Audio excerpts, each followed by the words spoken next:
Ameen rounds உங்களை அன்போடு வரவேற்கிறது.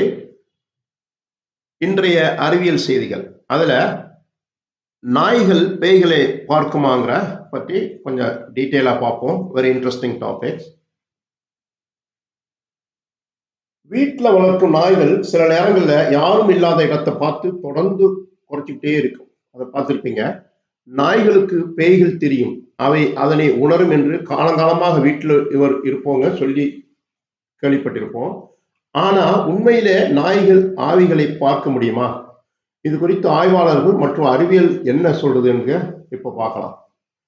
லண்டன் ரிப்பன் கல்லூரியில் பேராசிரியர் மார்க் ஈடன் இது குறித்து கூறுகையில, சமீபத்தில் தந்தையை இழந்த ஒருவர் தன் நாய் தொடர்ந்து படிக்கட்டுகளை பார்த்து குறைப்பதாக கூறினார். அவர் ஏற்கனவே பேய்களின் மீது நம்பிக்கை கொண்டவர் என்பதால தன் நாய் தன் தந்தையின் ஆவியை உணர்வதாக அவர் நம்புகிறார் என்று கூறியிருக்கிறாரு. அறிவியல் இதற்கு என்ன சொல்லுது பார்க்க. விஞ்ஞானிகள் நாய்கள் பேய்களை பார்க்கல, மனிதர்களால் உணர முடியாத சத்தங்களையும் வாசனைகளையும் அவை உணருது என்று கூறுகின்றன. அதாவது நாய்கள் பேய்கள் என்று இருந்தால் தான் அதை பார்க்க முடியும். ஆனா வித்தியாசமான சத்தங்களையும், மனிதர்கள் உணர முடியாத சத்தங்களையும் அது கேட்க முடியுங்கிறது அறிவியல் ப்ரூஃப். லண்டன் பல்கலைக்கழகத்தை சேர்ந்த உளவியல் பேராசிரியர் கிறிஸ்டோபர் பிரெஞ்ச் கூறுகையில என்ன சொல்றாங்கன்னா, நாய்களுக்கு மனிதர்களை விட சிறந்த நுகரும் திறனும் கேட்கும் திறனும் உண்டு. எனவே மனிதர்களால் கண்டறிய முடியாத இயற்கையான அசைவுகளை கண்டு அவை எதிர்வினையாற்றுகின்றனவே தவிர இது அமானுஷ்யம் அல்ல என்று கூறுகிறாரு. மனிதர்களுக்கு மூக்கில் சுமார் 5 மில்லியன் நுகர்வு செல்கள் மட்டுமே உள்ளது. ஆனால் நாய்களுக்கு சுமார் 220 மில்லியன் நுகர்வு செல்கள் இருப்பதாக தெரியுது. இது மனிதனை விட பல மடங்கு அதிகம். 1950களில் டியூக் பல்கலைக்கழகம் நடத்திய ஆய்வுல மிக குறைந்த அளவு பூண்டு எண்ணெயை கூட நாய்களால் துல்லியமாக கண்டுபிடிக்க முடிந்தது என்று கண்டறியப்பட்டுள்ளது.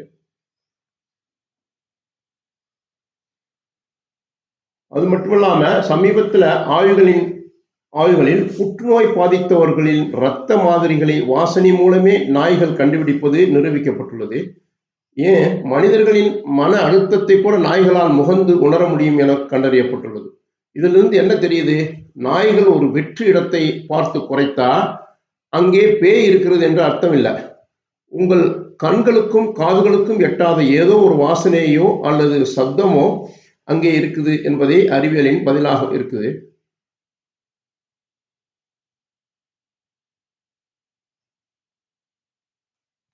நாம இதை மேலும் டீட்டெயில பார்க்கலாம்.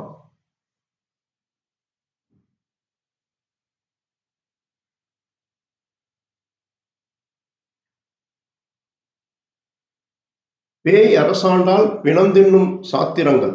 பெண் என்றால் பேயும் இறங்கும், நோய்க்கு பார்க்க வேண்டும் பேய்க்கும் பார்க்கணும் என்று தமிழகத்துல வழங்கும் பழமொழிகள் நிறைய இருக்குது. தமிழர்களின் உள்ளங்களில் பேய்களுக்கு இருக்கும் இடத்தை படம் பிடித்து காட்டுது. உலகின் பல பகுதிகளில் பேய்களின் நடமாட்டம் உண்டு. எனினும் தமிழகத்தில் இவற்றின் நடமாட்டம் மிக அதிகம். எண்ணிலடங்காத பேய்கள் உலா வருவதாக அவற்றின் பெயர்களும் தன்மைகளும் மிக துல்லியமாக வித்தியாசப்பட்டுள்ளதை தமிழகத்தில் காண முடியும். நள்ளிரவில் கதவை தட்டும் பேய்களும் உள்ளன. வீடுகளில் கல்லெறிந்து விட்டு மாயமாய் மறைந்திடும் பேய்களும் உள்ளன. பழிவாங்கும் பேய்கள், இரத்தம் குடிக்கும் பேய்கள், இளைஞர்களை மாத்திரமே தப்பு செய்வதற்காக அழைக்கும் மோகினி பேய்கள், வேண்டியவர்களுக்கு உதவி செய்யும் பேய்கள் என்றெல்லாம் பேய்களின் பல வகைகள் உள்ளன. இல்லறத்தில் தோல்வியடைந்து இலக்கின்றி அலையும் பேய்களும் உள்ளன. எல்லாவற்றுக்கும் மேலாக மனிதன் மீது மேலாடுகின்ற மகாசக்தி படைத்த பேய்களும் இருக்குது என்று பொய்யான சங்கதிகள் நிறைய இருக்குது. பிசாசுகள், மோகினி, இரத்த காட்டேரி, கொள்ளிவாய் பிசாசு என்பது போன்ற செல்ல பெயர்களும் பேய்களுக்கு இருக்குது. பேய்களுக்கு தமிழகத்தில் இருக்கும் செல்வாக்குக்கு இவை சான்றுகள். பேய் வீடு, பேய் மாளிகை என்றெல்லாம் பேய்களை கதாநாயகர்களாக்கி பல கதைகளும் தமிழகத்தில் பிழைப்பு நடத்தி கதைகளை எழுதி படிப்பு நடத்த முடிகிறது என்றால், பேய் சமாச்சாரங்களை வெளியிட்டு தமிழக பத்திரிகைகள் பல சமூக தொண்டாற்ற முடிகிறது என்றால், பேய்களின் ஆதிக்கத்தை அளவிட வேறு அளவுகள் தேவையில்லை. அதாவது நிறைய பொய்கள் மக்கள் மனசுல படிஞ்சிருக்குது. அது பிற்காலத்துல குறையும், கொஞ்சம் கொஞ்சமாக குறைஞ்சி ஒரு விழிப்புணர்வு குறையுது. அஞ்சி அஞ்சி சாவார் இவர் அஞ்சாத பொருள் இல்லை, அவனியிலே வஞ்சனை பேய்கள் என்பர் துஞ்சுது முகட்டில் என்பார் அந்த மரத்தில் என்பார், இந்த குளத்தில் என்பார் என்று நெஞ்சு பொறுக்காமல் சில பேர் குமரினாலும் சில சுயமரியாதையுள்ள பெரியாரை பின்பற்றுபவர்கள் பேய்களுக்கு எதிராக கடும் பிரச்சாரம் செஞ்சாலும் பேய் விசுவாசிகளின் நம்பிக்கையை அசைக்க முடியல. மற்றவர்கள் பேய்களை பற்றி எப்படி வேண்டுமானாலும் நம்பிவிட்டு போகட்டும், ஆனால் நாம் அதை பற்றி எத்தகைய முடிவுக்கு வரணும்னு பாருங்க. பேய்கள் நிச்சயமாக எந்தவித பேய்களை பற்றிய செய்திகள் எந்தவித உண்மையும் இல்லை, எல்லாம் கட்டுக்கதைகள் அல்லது மேலதிகமாக மனதால் உணரப்படும் விஷயங்கள் தான். மனிதன் மரணித்த பிறகு அவனது உயிர் ஆவி எங்கே செல்கிறது, என்ன செய்கிறது என்ற வினாக்களுக்கு விடை கண்டால் பேய்கள் உண்டா என்று வினாவுக்கு விடை கிடைக்கும். ஏனெனில் இறந்தவர்களின் ஆவிகள் இவ்வுலகுக்கு திரும்பி வந்து சுற்றி கொண்டிருக்குது என்ற நம்பிக்கை தான் பேய்களை பற்றிய நம்பிக்கையின் அடிப்படை.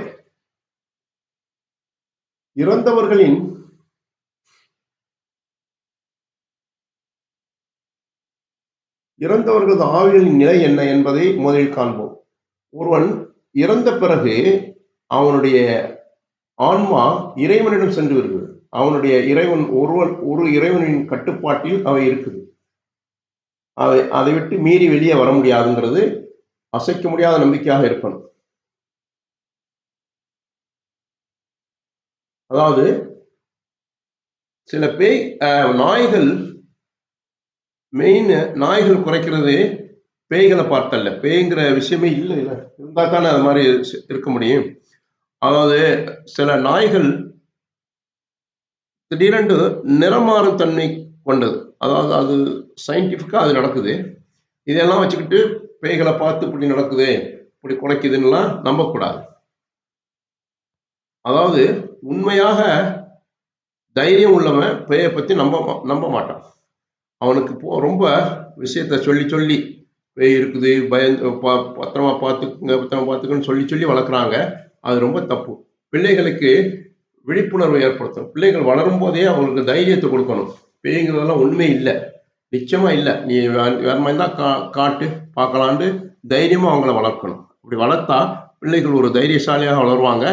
எதையும் அபத்தமான செய்திகளை நம்பிவிட மாட்டாங்க.